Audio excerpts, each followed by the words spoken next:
everybody, I'm back, and you know what that means, more Constitution talk. Today we're going to be talking about a little thing called the Fourth Amendment. It's pretty small, not a lot to it, right? But there's a lot that goes into it, a lot of definitions coming from Supreme Court cases. So what does the Fourth Amendment say? That's where we start. There are two clauses, the Reasonableness Clause and the Warrant Clause. The Reasonableness Clause, straight out of the Constitution, says this: the right of the people to be secure in their persons, houses, papers, and effects against unreasonable searches and seizures shall not be violated. The second clause: no warrants shall issue, but upon probable cause, supported by oath or affirmation, and particularly describing the place to be searched and the persons or things to be seized. The first question we need to ask is, under the Fourth Amendment, when does a search occur? Okay, so there are a couple of base rules. The first one comes out of a case called Mapp v. Ohio. The rule that came from that case is the Exclusionary Rule. That means that all evidence obtained by searches and seizures in violation of the Fourth Amendment is not admissible in a state court. So if the police go into someone's house looking for drugs and they come out with illegal weapons instead, if the police had to go digging around for that and they had to search, like cut open the mattress, things like that, that would be in violation of the Fourth Amendment and would not be admissible in a state court. The next thing is an aspect of the Fourth Amendment that includes statements made in the public. If something is said such as, I just killed my professor, I don't like him, and I say that to my friend Tyler and we're in the middle of a Starbucks, guys, that's not private, that's very, very public, and can be used against me. This rule is called the Katz test, and it comes from Katz v. United States. The test states two things. There are two factors that must be met. First, for a Fourth Amendment search, a person must exhibit an actual subjective, they must believe themselves that they have an expectation of privacy where they are.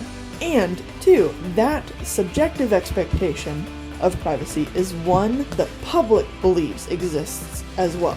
So I have an expectation of privacy inside my own home, inside my own car, and everyday people would also have that expectation of privacy.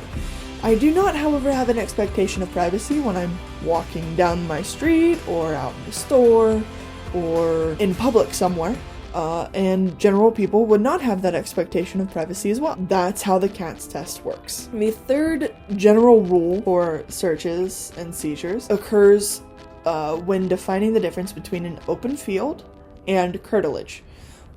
Activities that occur in an open field are not protected by the Fourth Amendment. Police officers can fly over that area, search that area, enter that area. It doesn't matter what they do, it will not constitute a search under the Fourth Amendment. Curtilage is the area immediately adjacent, immediately next to, surrounding your home, okay? And that's where intimate activities like laying on your couch, playing catch with your kid, things like that happen.